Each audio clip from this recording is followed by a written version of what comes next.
know, Texas was in a winter disaster this week. Yes, we had no power. We had no water. We had no food. It was just crazy. And the SHANKX team had to really fight for the survival of the company in a way. I'm exaggerating that a little bit, but we did have to continue providing services to our customers with very limited resources.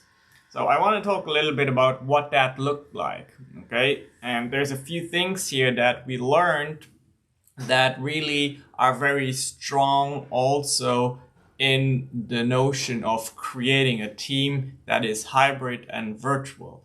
You know, with COVID, a lot has shifted to virtual work, and this need to be organized and to have certain things in place has only been amplified by a 1 week power winter disaster. Okay. Well, so first here was the saving grace is that, and I didn't know that before, I didn't realize that before, by having a virtual distributed team across the nation, we were able to continue doing very essential tasks for our clients because people in other parts of the country or even the world did not have that power outage. So they were able to continue working. And that was really, really great. There was, however, something that really was very important for that to happen. And that is internal standardization of work processes and documentation of how we work and when we work and what we have to do. That is something you need to think about in your own company as well.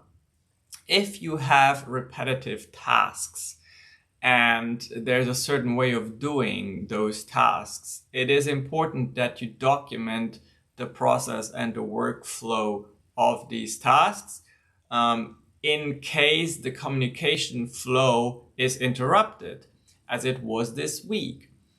It is important that your team knows what to do when you are not readily available to tell them step by step. Also think about what happens when someone gets replaced, or hopefully better, when your team grows. You don't want to be in a situation where you have to keep telling the story again and again of how things should be done. A very easy way of doing that is taking the screen capturing technologies that are available nowadays and applying them to build an internal library of workflows and of things that are done, of how things are done. So that's very important, and that was really something that enabled us to continue producing work for our clients.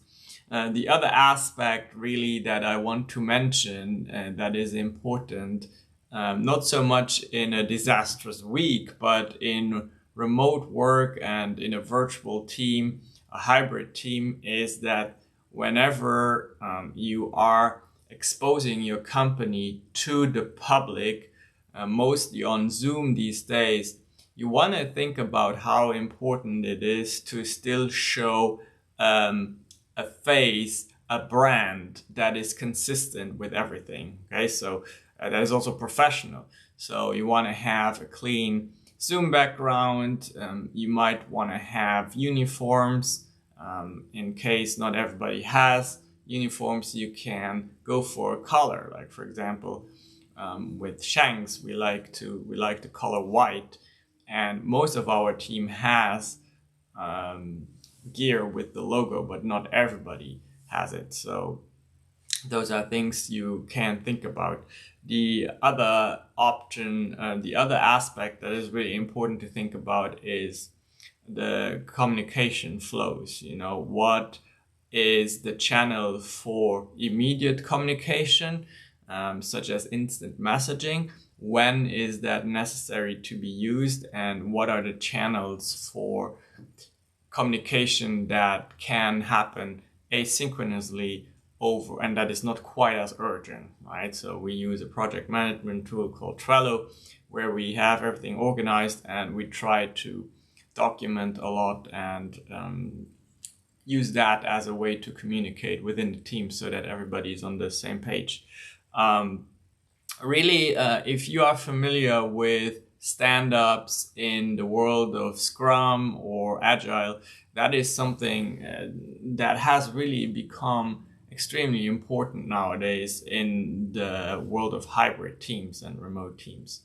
Why am I talking about this? It has really been the theme and focus from my perspective as a CEO of a company this week, to continue operations with a team that was forced to be unavailable because there was no power, or because they had a need to be with their families and support their families during this situation where there was no heat and no electricity and no food. And I tell you, I never knew that fighting the cold could be so taxing on the brain. I remember that second day of being cold, we just stayed under the blankets for the entire morning, because there was just no other way to get through it, right? So in essence, I slept in until almost noon, and then we got up and we did a little bit of work.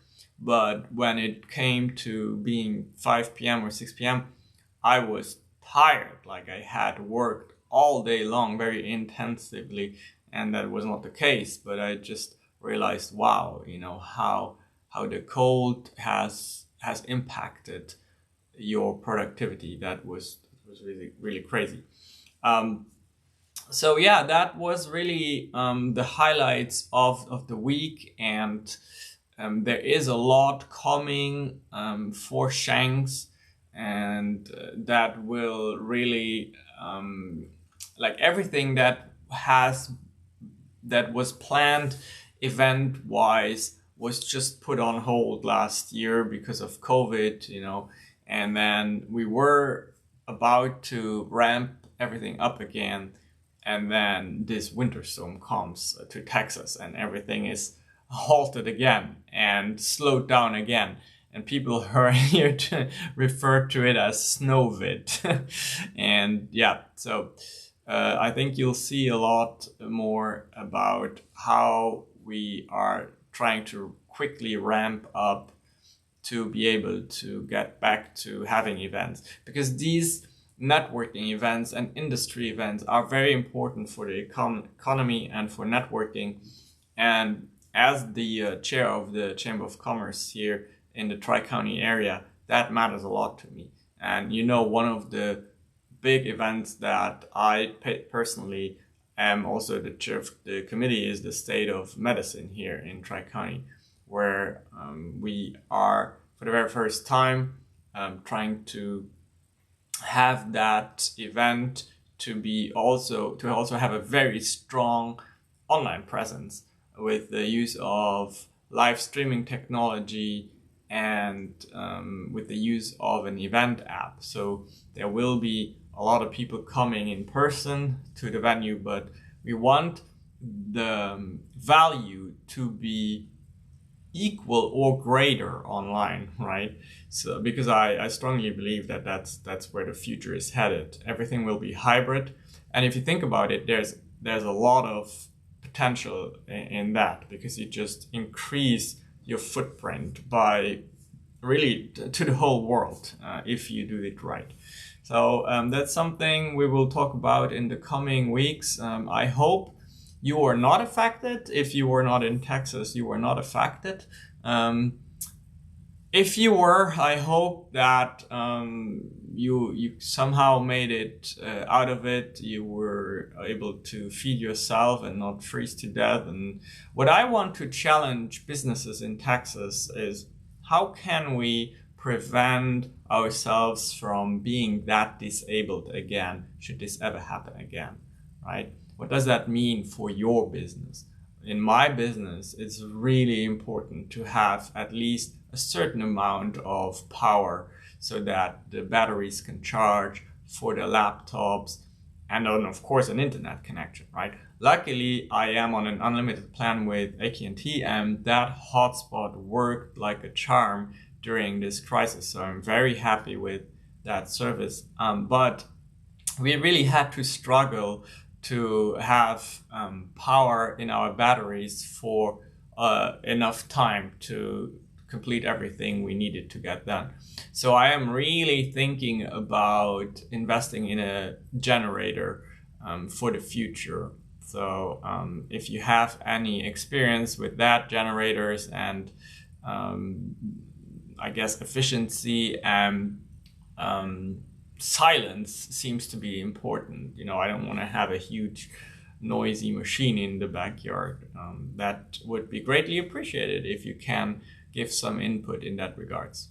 All right, folks, that's it for this week. We will see each other again next week. I hope you are fine. Enjoy your weekend and goodbye.